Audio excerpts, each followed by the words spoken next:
Akala ng lahat ay isang simple at parang basurang mangkok lang ito. Pero ang totoo, ito pala ay nagkakahalaga ng milyong dolyares. Nabili lamang ang mangkok na ito sa halagang $3 o mahigit $150 piso. At ang totoong halaga pala nito ay $2.2 million at sa ating pera, ito ay nagkakahalaga ng 111 million pesos. Paano nga ba ito nangyari? Tara na't panoorin at alamin natin sa bidyong ito. Kung bago ka sa aking channel, huwag kalimutang mag-subscribe at i-click ang notification bell para updated ka tuwing mag-a-upload ako ng panibagong video. Ang kwento natin ngayon ay isa lamang sa napakaraming kwento ng mga tao na ika nga'y nalapitan ng swerte. Sila ang mga taong biglang naging milyonaryo dahil lamang sa isang bagay. Isang pamilya mula sa New York ang nakabili ng isang lumang mangkok. Nabili nila ito sa halagang $3 lamang o 150 pesos. Nabili nila ito sa isang garage sale noong 2007. Kung titignan mong mabuti, maiisip mo talaga na isa lang itong simple at ordinaryong mangkok na kulay puti. May bantod itong 5 pulgada at aakalain mo ding isa itong pangdekorasyon na ashtray. Matapos nga ito mabili ng isang pamilya ay i-display lamang nila ito sa kanilang sala ng maraming taon.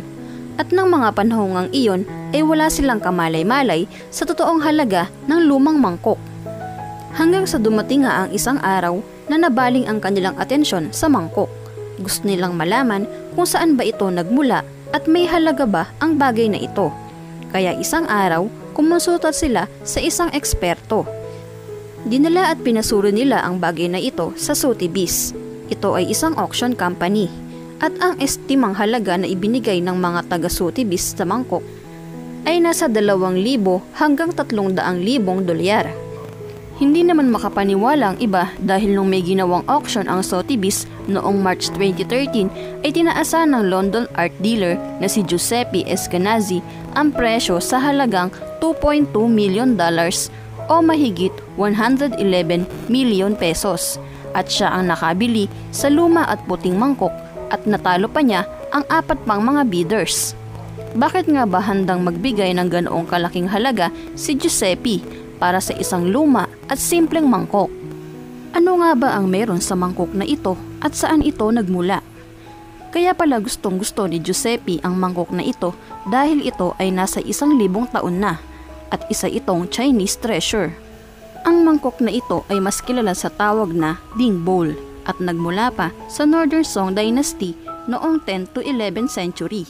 Manipis lang ang mangkok at may disenyo sa loob at ito ang nagpaganda dito. Ayon pa sa Sotheby's, ang ganitong klaseng mga bagay ay pasok sa mga art Chinese collectors.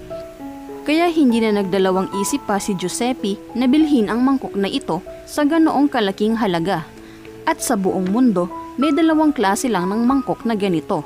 At ang isa ay nakadisplay sa British Museum sa London ng mahigit 60 taon na. Ibinigay ito ng tanyag na kolektor na si Henry Oppenheim. At ang aral sa kwento natin ngayon ay matuto tayong magpahalaga sa mga bagay na akala natin ay basura. Dahil may mga taong handang ibigay ang lahat, mapasa kanila lang ang akala natin ay simpleng bagay lang.